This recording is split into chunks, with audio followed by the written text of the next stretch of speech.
3 number का पाना दे। 3 गिलास पानी दो? अबे तेरा कान ग्रीस से भर गया क्या? 3 नंबर का पाना दे। 3 नंबर का पाना तो ये लो।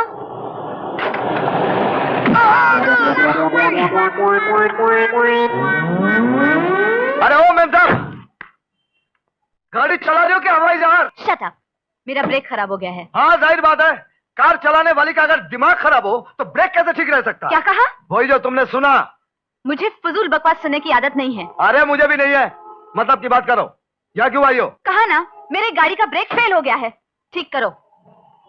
चलो बाजू हटो, आपका ब्रेक ठीक करता हूँ। क्या कहा? मेरा मतलब गाड़ी का ब्रेक ठीक करता हूँ। चल जगला। आया उस्ताद। जरा हटेंगी?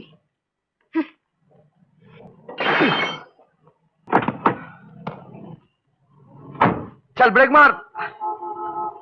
छोड़। चल ब्रेक मार। छोड़।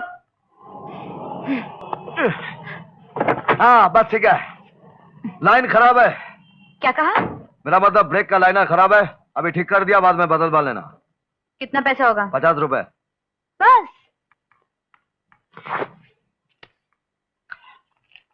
ये लो। भीख दे रही हो क्या मजदूरी? शराफत से हाथ मोटा कर दो। अच्छा, अगर ना दूं तो? ना दूं तो ये चाबी मेरे पास रहेगी।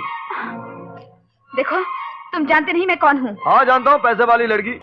दिमाग के इंजन के पिस्टन रॉड खराब है, इसलिए गुस्से का पेट्रोल ज्यादा खाती है। देखो देखो मैं... कोई देखो देखो नहीं, शराफत से उठा कर दो। चलो। ये लो। अब आना मजा। और ये लो।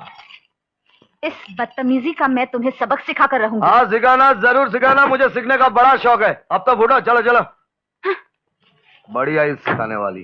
खुदा जब हुस्न देता है नजाकत आ ही जाती है, कदम गिन गिन के रखते हैं कमर बल खाई जाती है। घूर के देख जा भाई। मैं ये तुम्हारा पान तैयार हो गया, लो ये लो। हाँ जी, तुम्हारे लिए क्या बना है? 320 पक्का सुपारी। एक मिनट सुनो, आज उधार बंद है, तुम जाओ। अरे भाई मैं तो रोकड़ा दे रहा हूँ। रोकड़ा तो बिल्कुल बंद है, जाओ ना यार। अरे जाओ। हाय प्रीतम। क्यों? एक कलकत्ता मसाला, कच्ची पक्की सुपारी, लौंग इलायची और साथ में थोड़ी सी ठंडक। थोड़ी सी ठंडक? थोड़ी सी क्यों, ठंडक जमाने भर की डालेंगे। ऐसा पान खिलाएंगे कि उंगली को ककड़ी समझकर खा जाओगी। अभी लो जूली, मुझ पर एक एहसान करोगी? क्या? जरा हटो, पान खराब हो रहे हैं, सीधी खड़ी रहो। आई एम सॉरी प्रीतम। कोई बात नहीं, तुम रोज गलतियां करते रहो, मैं तुम्हें रोज माफ करता रहूंगा। पान प्रीतम पेश कर रहा हूँ।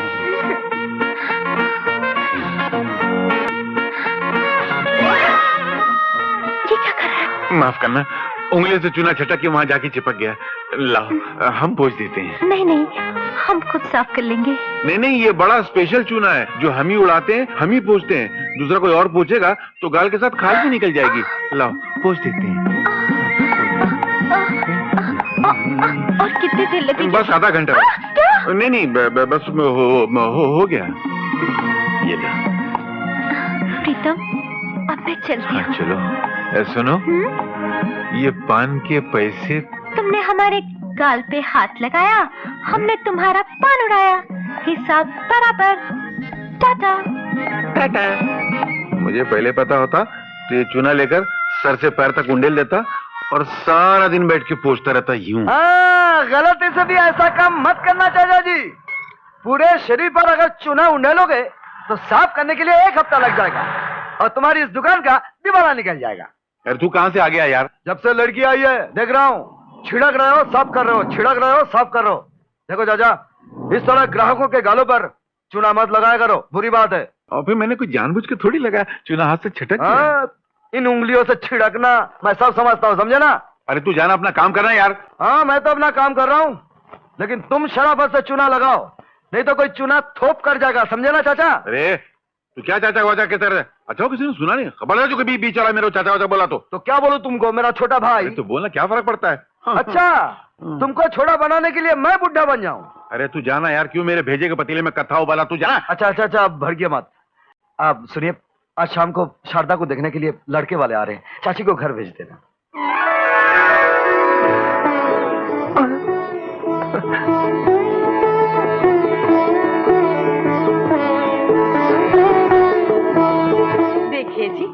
की तो हमें पसंद है। माँ जी बहुत बहुत शुक्रिया। शुक्रिया तो ठीक है बेटे, लेकिन सिर्फ सूखे शुक्रिया से घर संसार नहीं चलता। ये तो बिल्कुल बैंक की तरह है। जिस तरह बैंक में पैसे डालो तो अकाउंट खुलता है, इसी तरह कुछ लेन देन की बात हो जाए तो रिश्ता बनता है। धनवान जी, विजय की और भी 2 बहनें हैं। जी तो क्या हुआ, हर भाई को अपनी बहन के रिश्ते का बोझ तो उठाना ही पड़ता है। हाँ तो आप लोग सोना वोना कितना देंगे? जी मैं 10 तोला दे सकता हूँ। क्या? तो आपको कितना चाहिए? कम से कम 25 तोले, वरना। नहीं नहीं नहीं नहीं, 1 मिनट। विजय जरा इधर तो आना। देख बेटा, है तो रिश्ता महंगा, लेकिन क्या करें, आजकल बेटियों के लिए अच्छे लड़के मिलना बहुत मुश्किल है। तू हाँ कर दे, बाकी मदद मैं कर दूंगी। नहीं चाची, भगवान की कृपा से मैं कर लूंगा। तो मैं हाँ कर दूं? जी। अच्छा ठीक है। अच्छा ये बतलाइए कि आप दहेज में कैश कितना देंगे? जी कैश? हाँ कैश, यानी नकद। अरे भाई तुम किस दुनिया में रहते हो? इसके बगैर तो शादी ब्याह लगन सारे रिश्ते नामुमकिन है। अच्छा ये बतलाओ, तुम कितना कैश दोगे? 15,000 दे सकता हूँ। अरे 15,000 कोई रकम हुई? अरे इतने पैसे तो आजकल डाकू भी नहीं लूटते भाई। हम कम से कम 25,000 रुपए लेंगे। जी मुझे मंजूर है।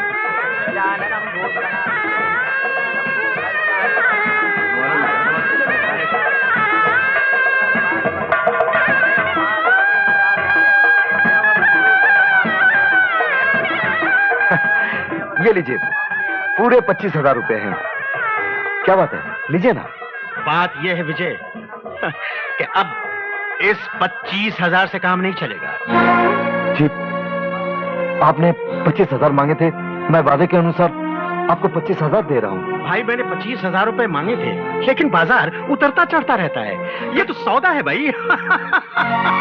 जी मैं समझा नहीं। देखो मैं तुम्हें बहुत साफ और सादा शब्दों में समझा देता हूँ। मेरा बेटा मोंटी शादी के बाद खुद का धंधा शुरू करना चाहता है और उसके लिए 1 लाख रुपए चाहिए, और वो 1 लाख रुपए तुम दोगे। जी ये आप कैसी बातें कर रहे हैं धनवान जी?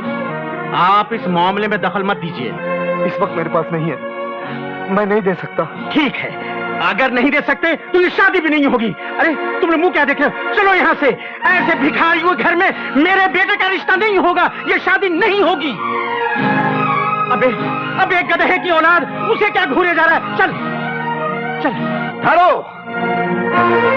जिस घमंड के साथ तुम बिना बहू के बारात वापस ले जा रहे हो, इसका सिर्फ एक ही कारण है कि तुम लड़के के बाप हो। अगर इत्तेफाक से लड़की के बाप होते और तुम्हारे दरवाजे से तुम जैसा कोई जलील बाप अपने बेटे को बिना फेरों के वापस ले जाना होता, तो तुम उस वक्त जमीन पे लेटकर अपनी पकड़ी उनके पैरों पे रखकर पैर चाट रहे होते, अपनी इज्जत की भीख मांग रहे होते। मगर मैं आज अपने आप को और अपनी बहन को बदनसीब नहीं बल्कि खुश नसीब समझ रहा हूं कि भगवान ने तुम जैसे जलील की रिश्तेदारी से हमें बचा दिया। बड़ी बदनसीब होती है वो लड़की जो तुम जैसे भेड़ियों के घर की बहू बनकर जाती है, क्योंकि लालची लोग शादी से पहले दहेज लेते और शादी के बाद बहू की जान लेते। देश के कानून को तो चाहिए कि तुम जैसे भेड़ियों को भरे बाजार फांसी दे दे, ताकि इसके बाद दुनिया का कोई भी लालची इंसान ये हिम्मत ना करे कि अपने बेटे के लिए दूसरे की बेटी भी मांगे और साथ में दहेज भी। बंद करो अपनी ये बकवास। बगैर दहेज की न तुम्हारी बहन के हाथों में मेहंदी होगी और न मांग में सिंदूर होगा। बुड्ढे जरूर होगा। आज मैं स्वर्गीय मां की सौगंध खाकर कहता हूं कि मैं अपनी बहनों की शादी तुझ जैसे घटिया घराने में नहीं बल्कि इज्जतदार घरानों में खड़ा कर रहूंगा। उसके लिए चाहे मुझे अपनी जिंदगी का सौदा क्यों ना करना पड़े। चल निकल जा बुड्ढे, वरना लात मार मार कर निकालूंगा। चल निकल।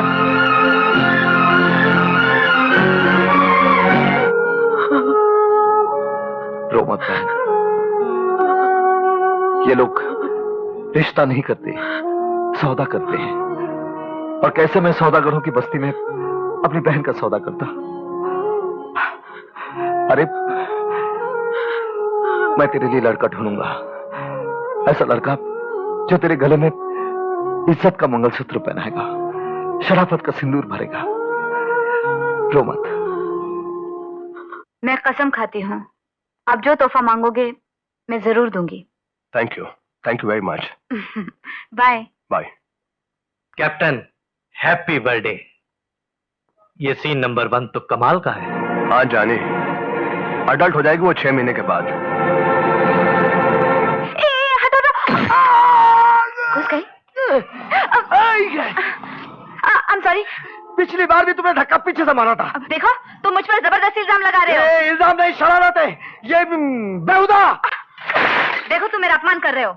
अपमान तो तुमने किया है, पीछे से धक्का मारकर। और पीछे से धक्का मारकर अपमान करने का बदला मैं जरूर लूंगा। कैसा बदला? खून का बदला खून, धक्के का बदला धक्का।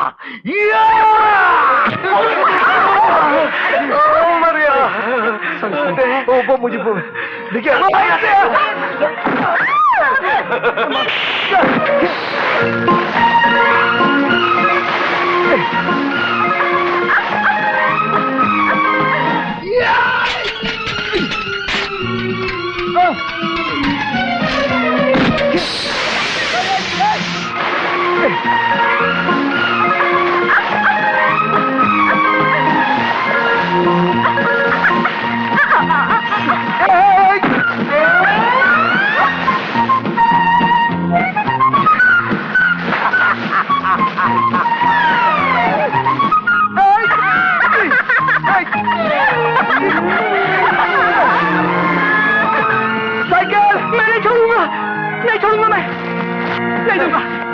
पहले मेरे पैसे साइकिल मुझे दे दे। पहले मेरे कांच के पैसे दे। हाँ, कांच के पैसे दे। ये ले मेरी साइकिल। ये ले, ये ले, ये भी ले, ये ले,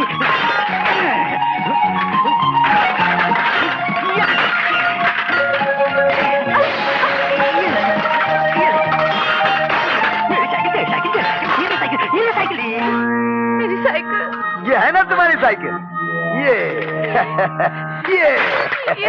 ये देखो, ये सारा तुम्हारी साइकिल।